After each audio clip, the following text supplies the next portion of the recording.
So thank you for Claire Huxtable. Thank you for putting your mother inside of her. We are grateful for you. Thank you.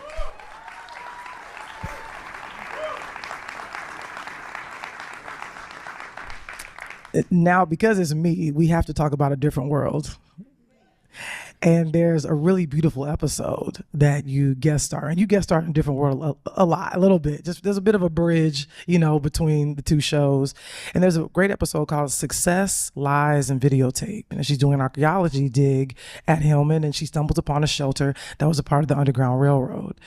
And Claire, at the end of the episode, goes to see it, and she's sort of confronted with her idea of what success is. What does success mean to you? My mother wanted us to be free. She wanted us to be free in ourselves. She wanted us to be free in our spirits. She wanted us to be free in our imagination. She wanted us to realize our full human potential and live up to it. In her second publication, Hawk, which is a long form poem, an allegory to freedom, which parallels flight through space without a vehicle. It was published 11 weeks before the launch of Sputnik 1. And when the astronauts did go in outer space, they said some of the things that she had written and describing. And this was an inner experience for her. And this whole, I'm going to get you a copy of this if Debbie hasn't already gifted you. I'm going to make sure you have it. Thank you so much. Because you need to read this. Written by a woman who was a mother of 3. She was recently divorced from my father. And what she was focused on was her writings and us. She'd get up early every morning. From 3 to 6, these were her golden hours, because the world was asleep. The phone would not ring and no one was knocking on the door. This long form poem, which, by the way, was reprinted in honor of her 100th birthday. It was republished by Clemson University Press. And the peer review reads like a love letter. The person had grown weary of materialism and wanted to know something else about self. That was a thought. So this person literally sits on the limb, contemplating. Somebody walks by and says, "Man, what you need is a job." That's what someone once said to her about her writing poetry. Because, you just don't do that. What kind of career is that? How are you going to be successful writing poetry? It wasn't easy for her as a woman with 3 children being creative. It was not easy. And we watched that. But we watched her continue with persistence. We watched her. And then for her 100th birthday, to have this book that she had written when she was much younger be republished at an academic institution. And find out now that Yale University has copies of her stuff, and we found in the University of Wisconsin an original copy of Hawk. The work is there. Yes.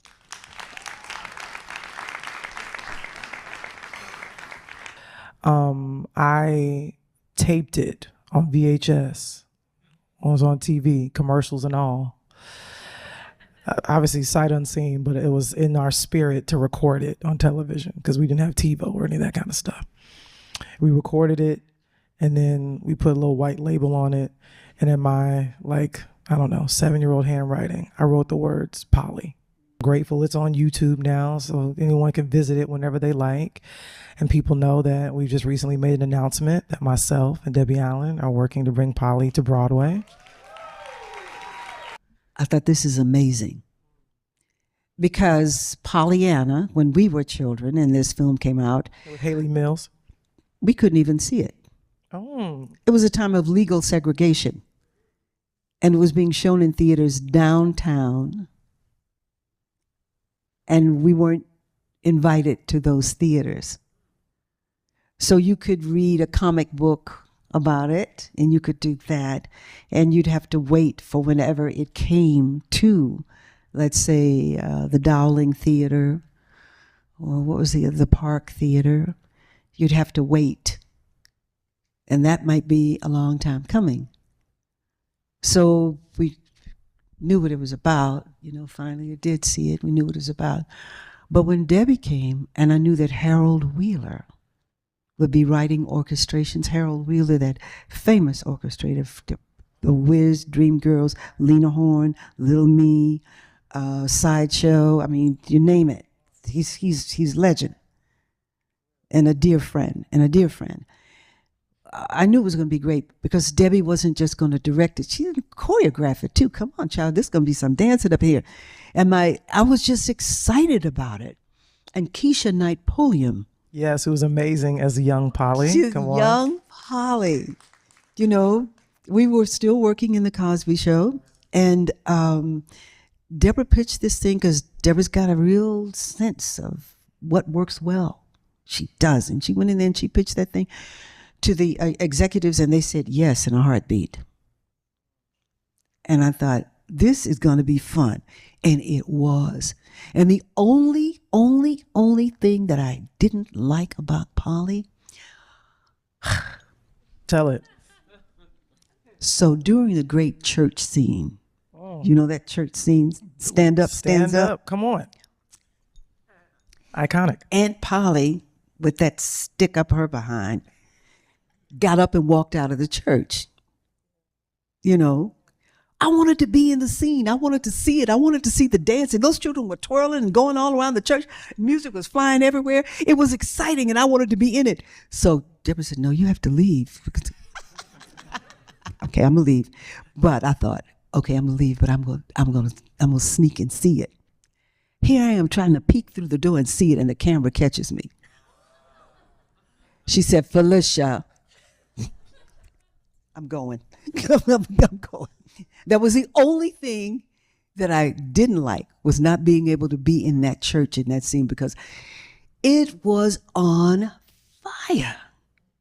The whole day those children were in there dancing and singing and carrying on for the Lord. And I was out there with a stick up my behind. You have that stick there for the majority of the film. I know. Yes, you degradation. I know. You telling the pastor what to say. For so many of us, it really is this cherished gem from our childhoods. And I'm wondering when you started to feel that and when people started to communicate it to you. When someone like you says, I watched it over and over again as a kid. When someone like you says, oh, when I saw that, it made me feel like I could do this. It made me know that I had this. I saw it in the movie theater with my grandmother, who did migrate from the South to Chicago. And this movie is called Once Upon a Time When We Were Colored. And I'm thinking back and sitting there with my grandmother, who must have been feeling all kinds of things when watching that movie. What did you want to bring to Ma Punk? Ma Punk is an homage to my great aunt Fanny and my grandmothers, Mama Goldie and Mama Bessie, and the women of that generation who nurtured and cared for family and community. Those women who were very simple, very, very simple women, but who knew how to love. In a lot of the films we're going to talk about, there's a theme about dreams in your work. The cast is so stunning. Isaac Hayes is also so amazing, who plays the pastor, and Leon plays your son.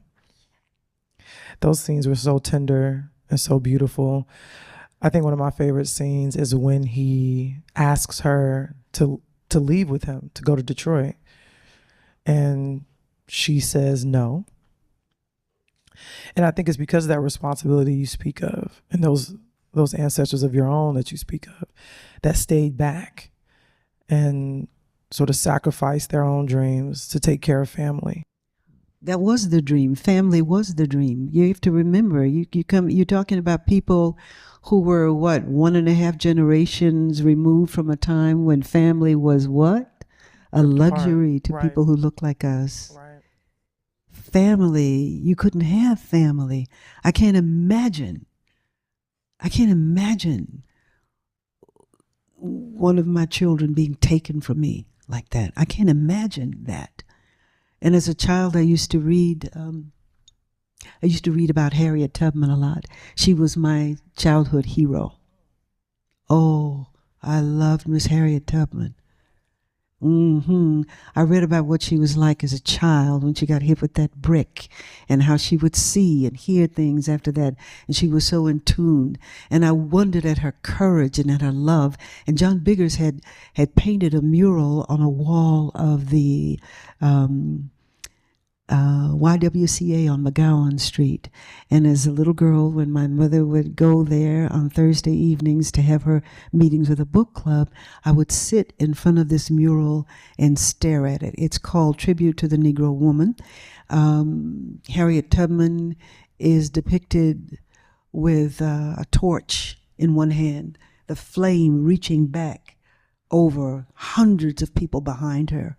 And she's got a rifle in one hand, but on this arm where she has the rifle, there is a man who's slung over her shoulder, and she is carrying him forward. And I grew up looking at that. And it was a powerful image. It's a movie called The Old Settler. And I also encourage everyone to check it out. It's also, it can be found on YouTube. Directed by Debbie Allen. This movie is it's haunting, I think, for me. And I have a sister, I'm the youngest, and I have an older sister. And the relationship between Elizabeth, who you play, and Quilly, played by Debbie, it's a very complicated relationship between these sisters. The thing about those sisters is that they love each other. I mean, they love each other. And then there's individual things that happen with people as they grow.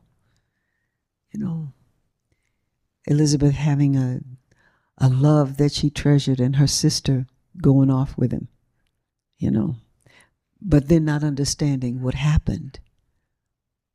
Not understanding what happened between her sister and that man, and not finding that out until much later, but carrying that, not only a resentment for what happened, but a feeling of being less than a woman, a feeling of being less than attractive and less than desirable, and not even wanting to explore that because it was so painful. She locked herself away in another kind of life. Collaboration and cooperation. It's that simple. And respect. I have tremendous respect for my sister. As my sister, yes. As a woman, yes. And as a professional, as a director, because she is very accomplished. And she never stops growing. There did seem to be a loneliness that Elizabeth lives with. She left home, and she left home alone. She left home alone, and she stayed alone. Yes, she was a member of a church, and yes, she was active in her church. But in her very personal life and in her very personal time, she was very much alone. And she was alone because she was afraid. She could not endure that hurt again. Now, these are things that are not written on the page. This is part of an actor's work. You see what's on the page. And if you really allow it to happen, it's not the same as making up a story. It's allowing yourself to sit with this and have it unfold within you. Are you writing things down, or is that just sort of coming to you? It's coming to me, Okay. and sometimes I do write it down. Often I write it down. Words are so important. The Old Settler began as a play. John Henry Redwood wrote this play, and I was working with John Henry Redwood in a production of Blues for an Alabama Sky. That's how we met. And he was telling me about this play, and I saw it and read it and optioned it, and then I took it to Debbie. And Debbie was presenting 3 works, and this was one of them, and this was the one they wanted. And then the question was asked, well, could we make this more modern? I said, no, you cannot. The period is so much a part of it. Everything from, husband changing his name, wanting to change his name, that sort of assimilation to the North, and sort of like being made fun of, like how he wears his hair, the clothes that he's wearing, the times, even that term, the old settler, almost sort of seen as a derogatory term. Yes, I'm so grateful that you fought for that, because I feel very much that you are continuing to speak to the ancestors' dreams, both lived and deferred, with this film. Even though you can feel it's a play, but I'm so grateful that it was presented in this way, so that, selfishly, I could watch it and see it and learn from it. How much of that do you think is her, Quilly, wanting to be there for Elizabeth emotionally, and how much of it is her sort of secretly grateful that her sister is not going to have the happiness that she never got? A mixture of both. Because life is never just one way or the other. That's the mistake that we make as people sometimes, trying to make it be one way or the other. Life ain't no one way or the other. Life is spherical. So as human beings, our emotions are really quite complex. Yeah, she loved her sister, and no, she didn't like seeing her in that state of emotional devastation, but she didn't want to be alone either. And now she wouldn't be alone. The crayon box has a lot of colors in it. And human emotion has a lot of colors and a lot of levels and a lot of textures in it. And it's much more interesting for me to explore that than it is for me to determine one single thing and play that to the hilt. That means absolutely nothing. A Raisin in the Sun. And you won a Tony. Correct? Yes. Just going to acknowledge that. Lena's dignity and her pride in being of 5 generations of people that she could look back to, who endured every manner of insult and indignation, but who never sold themselves out. I had performed A Raisin in the Sun. I performed the role of Ruth in a couple of previous productions. Wow. At Howard University, yes. Oh, come on now. You know. And at the McBurney Y, under the direction of Chanel Perry, who was Lorraine Hansberry's cousin, by the way. In A Raisin in the Sun, the play itself, there are 3 love stories. And it really is about 3 love stories. There's the love that Lena had for her husband. There's the love between Walter Lee and Ruth. And there is this blooming love with Asaggai and Benitha. If you don't look at the love, you're going to miss the whole point of everything. What his education was not, which is why he wanted it for his children, which is why it was so important for him to take his children out of Mississippi and move to Chicago. This is not written in the thing, except to say that he says, seems like God didn't give the black man nothing but dreams, but he did give him children to make them dreams seem worthwhile. Yes, she misses her husband. And yes, when that check comes, she breaks down because that's all his life was worth. This is what my Walter Lee was worth, somebody's idea of what my Walter Lee was worth. She watched him break his body down, working for his family, doing everything he could to provide money for Benitha to go to school. Walter Lee, you talk about coddling, Walter Lee didn't have that. Nobody was pushing him to go to school. There he was chauffeuring, but Walter Lee had imagination, and he did have dreams, and he did have desires, and people around him couldn't understand it because he didn't have a portfolio in his hand, and he didn't have a satchel, and he didn't have these papers to lay and all that, but he had longing to improve life for his family. And he was driving people around all day long, and he listened to them talk about business deals and stuff. And he said, and Mama, some of them ain't no older than me.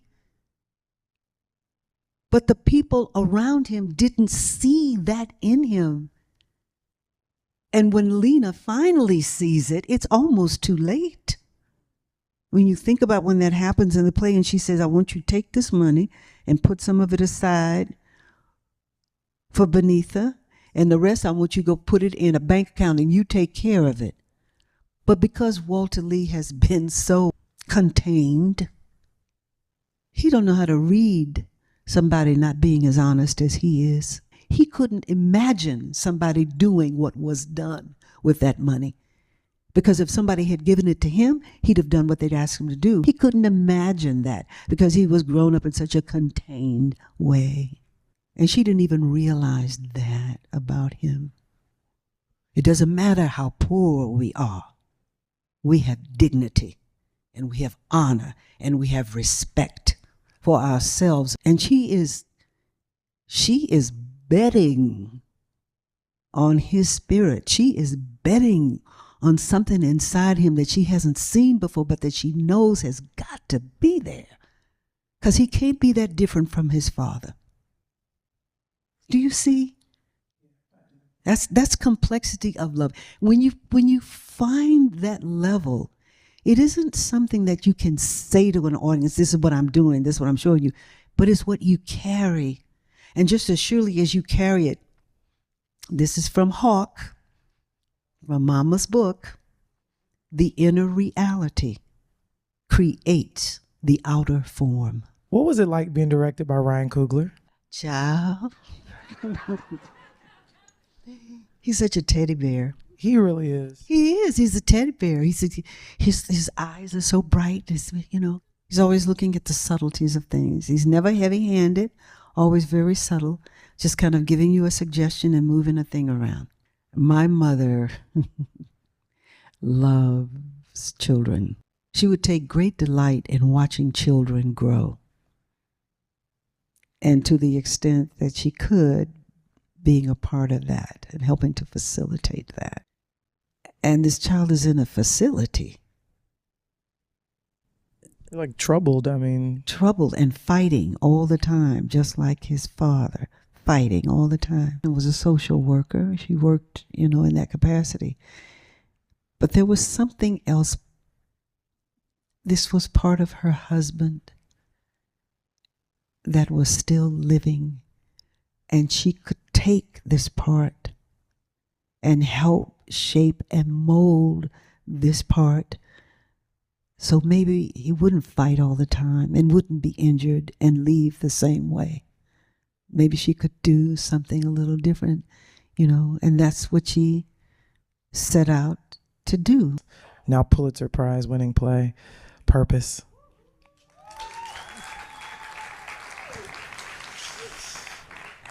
What did you think when you first read it? I want to do this. I knew I was going to be working with greatness. Even though I was only presented with 30 pages of script at the time, that was all there was. But I saw it and I said yes. And I had seen Brandon Jacobs Jenkins' work. I had seen Octoroon. I had seen Comeuppance. I had seen Appropriate. I love Appropriate. And I said, And it's new, because I'm always asking myself, how creative can I really be? Mm-hmm. Just how creative could I really be? And what would it be like to work with genius in an emerging play? Mm. And the greatest task was having people understand the importance of allowing space for genius to be what it is. You can't tell genius, give me that tomorrow about 3 o'clock. It don't work that way. This is a play in which a young man is remembering a return to home, what was supposed to be a celebration, and becomes something else. He's not interested in staying, because as the play unfolds, you learn about him, and you learn that throughout his entire life, he has enjoyed a measure of solitude because he is different. You know how some children can be different, labeled different, without understanding what that is or why that is. And do we really understand the impact of that labeling on a child without understanding what that is and who that is? You think about the great thinkers in the world. You think about George Washington Carver, who woke up every morning and went out at 3 in the woods to talk to God to find out what his work would be that day. That ain't ordinary. We wouldn't call that normal. That's different. When you think about Albert Einstein or Pythagoras, who would look at a human being and see numbers, not the symbolic numbers, but actual quantity. That's different, you know, and there's nothing wrong with that, except that we don't understand it all the time, so we got to make something of it. What we see in this family, and he talks about so many things in this play. He talks about natural science. He talks about politics. Yeah, he talks about that. He talks about legacy.